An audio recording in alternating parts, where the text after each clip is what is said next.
Presenting D's Theorem 20 in the title page to the sonnets. The 1609 quarto of Shakespeare's sonnets hides clues that the name on the title page is not that of the real author.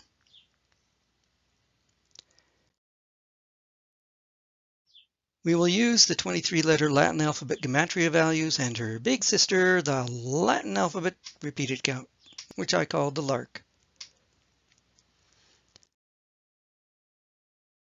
I have found more authorship clues in the title page of this quarto that people may have missed.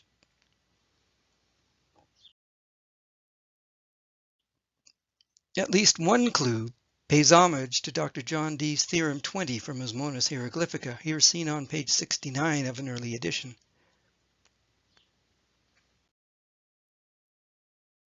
The quaternity is concealed within the ternary, just as if you take three equilateral triangles and join them up by the tips, a fourth triangle is hidden inside of them.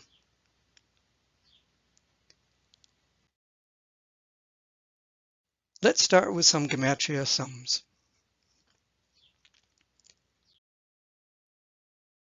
For the first one, we add the gematria values of the uppercase letters in this line, never before imprinted.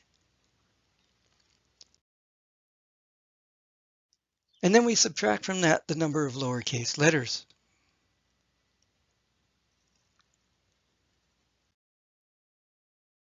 If you solved it correctly, you will get a hidden quaternity inside a ternary, and I will explain that later.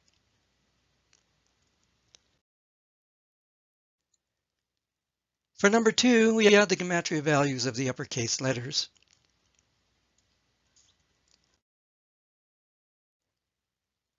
Then we add the number of lowercase letters to that sum. For number 3, we add the gematria values of the uppercase letters, then subtract the number of words and the number of uppercase letters from that number. For number 4, let's move to the location blurb.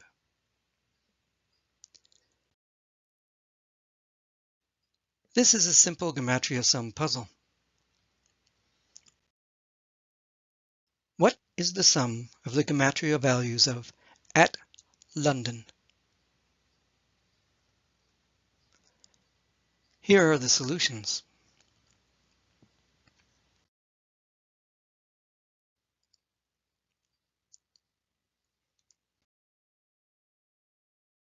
Solution for number 1 may be a quaternity hidden within a ternary, if I've done everything correctly, because we have the number 4 arriving from a puzzle found in 3 words, never before imprinted.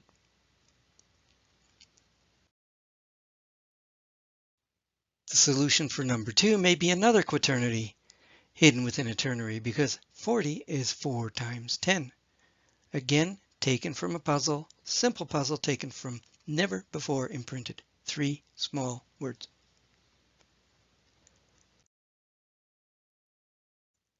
Number 3 is our base number clue, alluding to the real poet as usual.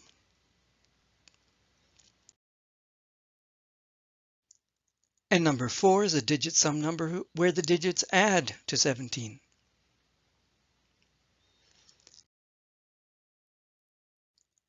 Let's look at the top section again. These puzzles are a bit more complicated.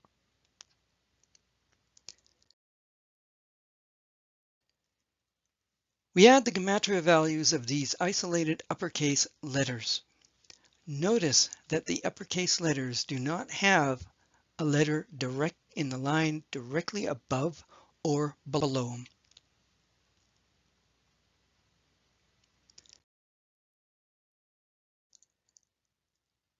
Next, we add the gematria values of these uppercase letters to that sum.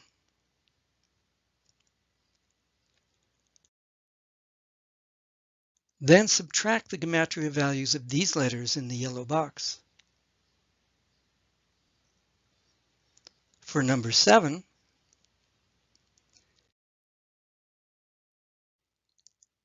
we simply add these gematria values for the title Shakespeare's Sonnets. Here are the solutions.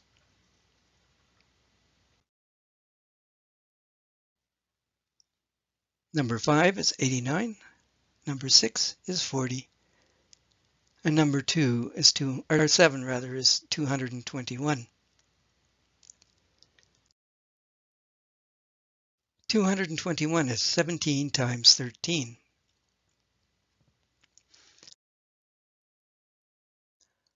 Other than the first and last number, we see these numbers constantly in the authorship game.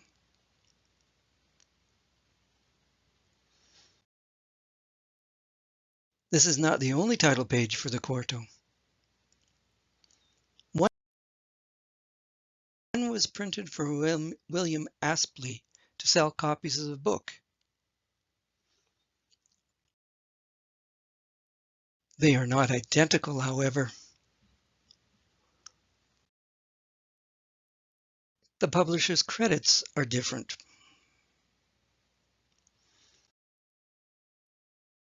There is no address for Astley's bookstall.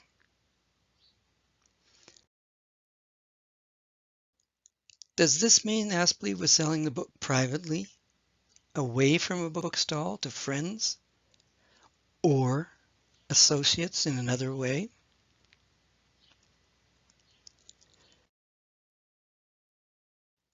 The blurb for John Wright has 19 words, but if you subtract the number of his name, his words, the number of words in his name, you get a familiar number.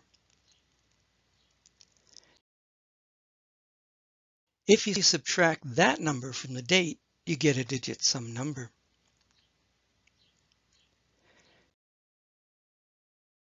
If you add the gematria values for Roman uppercase letters in the William Astley blurb from 1609, you will get a multiple of our base number.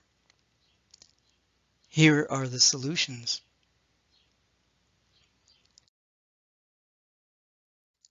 Are these random? The solution for the Astley puzzle is 1,700, 17 times 100. The one for the John Wright puzzle is 1592. 1 plus 5 is 6, plus 9 is 15, plus 2 is 17.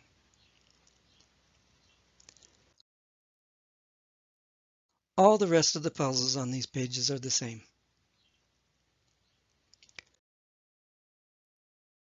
So, does this page reflect Dee's Theorem 20 in at least one authorship puzzle? If so, it is more evidence that this man, Edward de Vere, the 17th Earl of Oxford,